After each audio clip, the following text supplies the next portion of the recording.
আসসালামু আলাইকুম সবাইকে ওয়েলকাম করছি আমার ইউটিউব চ্যানেলে। সবার কি অবস্থা, কেমন আছেন? আই হোপ সবাই ভালো আছেন, সুস্থ আছেন। আমিও আলহামদুলিল্লাহ ভালো আছি। দেখতেই পাচ্ছেন একেবারে পাকা কলার ছড়া। এই ছড়াটা আমাদের গাছ থেকে নেওয়া।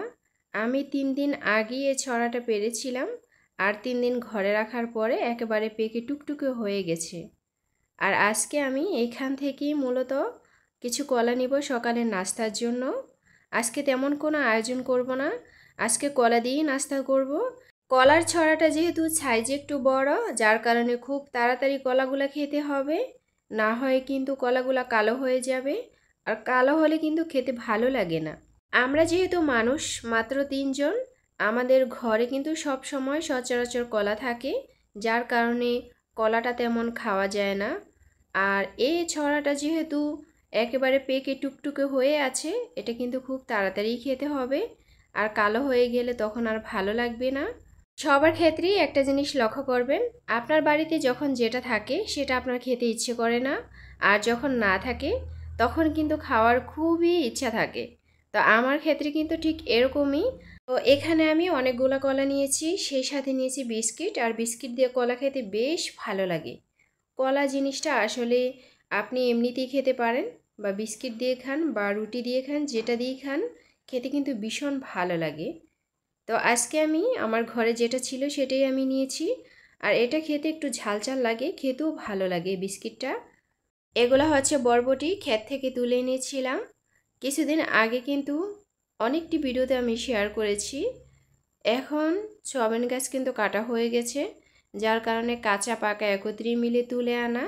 বরবটিগুলো যেহেতু সয়াবিন ক্ষেতের পাশেই লাগিয়েছিলাম, তো সয়াবিন গাছগুলো কিন্তু পেকে গেছে, যার কারণে সয়াবিন গাছ কেটে ফেলা হচ্ছে। তো আমি বরবটিগুলোও তুলে এনেছি, কারণ এগুলো রেখে কোনো লাভ নেই, যেহেতু সয়াবিন কেটে ফেলছে আর খোলা মাঠের ভিতরে গরু ছাগল বাছুর বিভিন্ন কিছু বাঁধা হবে, ওগুলো এমনিতেই খেয়ে ফেলবে, যার কারণে কাঁচা পাকা একত্রেই তুলে এনেছি। আর এমনিতেও বরবটি গাছগুলো কিন্তু একটু বয়স হয়ে গেছে, আগের মতো এখন আর ফল দিচ্ছে না, বরবটি কিন্তু খুবই কম আসছে এখন। এমনিতেও কিন্তু গাছগুলো কেটে ফেলা হবে, তো যার কারণে কাঁচা পাকা একত্রেই তুলে আনা। আর কাঁচাগুলো কিন্তু একটু হালকা ভাপ দিয়ে আমি ফ্রিজে রেখে দিব, এগুলো ভর্তা তৈরি করে খেলে ভীষণ ভালো লাগে। আর শুকনো যেগুলো, এগুলো কিন্তু বিচিটা বের করে নিব। এগুলাকে আমাদের গ্রামের ভাষায় হ্যানেল বলা হয়, বইয়ের ভাষায় কোনটা বলে আসলে আমার জানা নেই। তো দেখতে কিন্তু বরবটির মতোই, আর আমার কাছে মনে হয় যে এটা বরবটি, হয়তো এটা সাইজটা একটু ছোট হবে। বরবটি যেহেতু খুবই লম্বা, আর এটা রান্না করে খাওয়া যায়, ভর্তা তৈরি করে খাওয়া যায়, আর এটার বিচি দিয়ে ডাল রান্না করে খেলে ভীষণ ভালো লাগে, অন্যরকম একটা গ্রান আসে। তো এই বছর আলহামদুলিল্লাহ প্রচুর ডাল হয়েছে, আমাদের 1 বছরের জন্য সংগ্রহ করা হয়ে গেছে, কিনতে হবে না। আর এই ডালটা খেতে ভীষণ ভালো লাগে, মাংস দিয়ে রান্না করে খাওয়া যায়, আর মাংস দিয়ে রান্না করলে সবচেয়ে বেশি ভালো লাগে। এই কাঁচাগুলাকে আবার 2টা বাছাই করে নিব, একদম কচি যেগুলা ওইগুলাকে ফ্রিজে রেখে দিব, আর বাকিগুলা থেকে বিচি বের করে নিব। সেই বিচিটা মাংস দিয়ে রান্না করলে সবচেয়ে বেশি ভালো লাগে। তো যেগুলা খুবই কচি ছিল সেগুলোই মূলত এখানে আমি কেটে নিচ্ছি। এবার আমি পানি দিয়ে ভালোভাবে ধুয়ে পরিষ্কার করে নিব, তারপর হালকা একটু ভাপ দিয়ে ফ্রিজে রেখে দিব।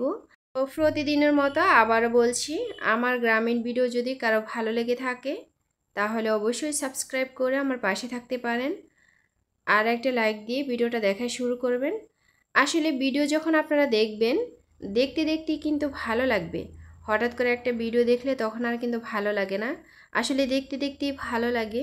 আর একটা ভিডিওর প্রত্যেকটা অংশই যে আপনাদের ভালো লাগবে তা কিন্তু না, হয়তোবা কিছু অংশ ভালো লাগবে, আবার কিছু অংশ খারাপ লাগবে। তো সব কিছু তো আর আপনাদের মন মতো করতে পারি না, তাই না? আর আমি দৈনিক মূলত কী কী কাজ করি সেটাই মূলত আপনাদের সাথে শেয়ার করি। ভিডিওর নিচে অনেক আপুরাই এসে কমেন্টস করেন যে আপু তোমার ভয়েসটা ভীষণ ভালো লাগে। আসলে আমি একদম রিয়েল ভয়েস দেই, এটাই আমার রিয়েল ভয়েস। ভিডিওর শুরু থেকে আজ অবধি যতটা আমি ভিডিও ছেড়েছি, প্রত্যেকটা ভিডিওতেই কিন্তু আমার রিয়েল ভয়েস দেওয়া, আর আমি রিয়েল ভয়েসটা দিতেই বেশ পছন্দ করি।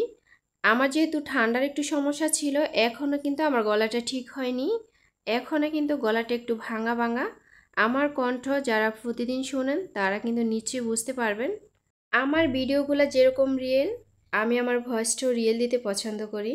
তো যাই হোক, কথা বলতে বলতে অনেক কথাই বলে ফেলেছি। এবার আমি জামরুল গাছ থেকে কিছু জামরুল পেড়ে নিব। অনেক ভিডিওতে আমি বলেছি যে আমাদের বাড়িতে আলহামদুলিল্লাহ অনেক ধরনের ফল গাছ আছে, যেগুলো খুবই কমন, সচরাচর সব জায়গায় থাকে।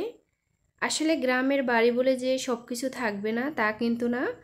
আমাদের বাড়িতে আলহামদুলিল্লাহ অনেক ধরনেরই ফল গাছ আছে। তো এখন কিন্তু জামরুলের সিজন, আর জামরুলটা খেতে কিন্তু বেশ ভালো লাগে। আর গরমকালে এই জামরুলটা সত্যি ভীষণ মজার। আর আসি কিন্তু গরমকালে, আর লবণ মরিচ দিয়ে খেতে বেশ মজাদার এটা। আমার যখন খেতে ইচ্ছে করে আমি ঠিক তখনই খেয়ে নিই, একা হই আর দোকা হই। তবে সবাই মিলে খেতে কিন্তু ভীষণ ভালো লাগে। আমার বাড়ি যেহেতু একা, আমার বাড়িতে কিন্তু মানুষের সংখ্যা খুবই কম, তো আমার সব সময় একাই খাওয়া হয়। আমার বাবার বাড়িতে একটা জামরুল গাছ আছে, সেটা অনেকটি জায়গা জুড়ে বিশাল বড়। ছোটবেলা থেকেই সেটা দেখে এসেছি, আর সে গাছটা নিয়ে অনেক স্মৃতি আছে আমার। আসলে ছোটবেলায় গাছে উঠে নিজের হাতে ফল ফেরে তারপরে কিন্তু খাওয়া শুরু করতাম। তো এখনও কিন্তু সেটা করি।